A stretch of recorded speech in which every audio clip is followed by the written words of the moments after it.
Hello everyone, আসসালামু আলাইকুম। সবাই কেমন আছেন? চলে এলাম নতুন বাংলা নাটকের আপডেট নিয়ে।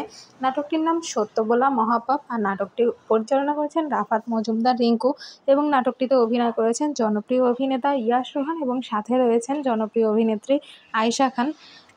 ইয়াশ রোহান এবং আয়েশা খান এর আগে একটি নাটক করেছেন গত ঈদে, মায়াফুল নামে। নাটকের গল্পটা অনেক ভালো ছিল। নাটকটির নাম, পোস্টার সব কিছুই অনেক ভালো ছিল। সত্য বলা মহাপাপ নাটকটিও আশা করছি অনেক ভালো হবে।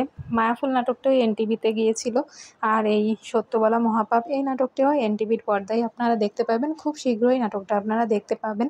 নাটকটির পোস্টার অলরেডি দুই তিনটা পোস্টার অলরেডি আপনারা দেখেছেন। পোস্টারগুলো ভালো লেগেছে, আশা করছি নাটকটি অনেক ভালো হবে।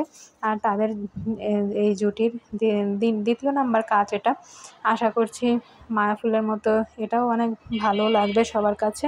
আর নতুন একটা জুটি আমরা পাবো, কারণ সবসময় এক জুটির নাটক দেখতে একঘেয়েমি লাগে। ঘুরিয়ে ফিরিয়ে নাটক করলে ভালোই লাগে। তো তাদের জন্য শুভকামনা থাকলো এই সত্য বলা মহাপাপ নাটকটির জন্য। খুব শীঘ্রই আমরা দেখতে পারবো এনটিভির পর্দায়। আর কবে কখন দেখতে পাবো সেটা এই চ্যানেলে জানিয়ে দিব। আপনারা চ্যানেলটিতে সাবস্ক্রাইব করে পাশে থাকবেন। আর ভিডিওটি ভালো লাগলে লাইক কমেন্ট শেয়ার করবেন এবং বাংলা নাটকের পাশে থাকবেন। সবাই ভালো থাকবেন। আল্লাহ হাফেজ।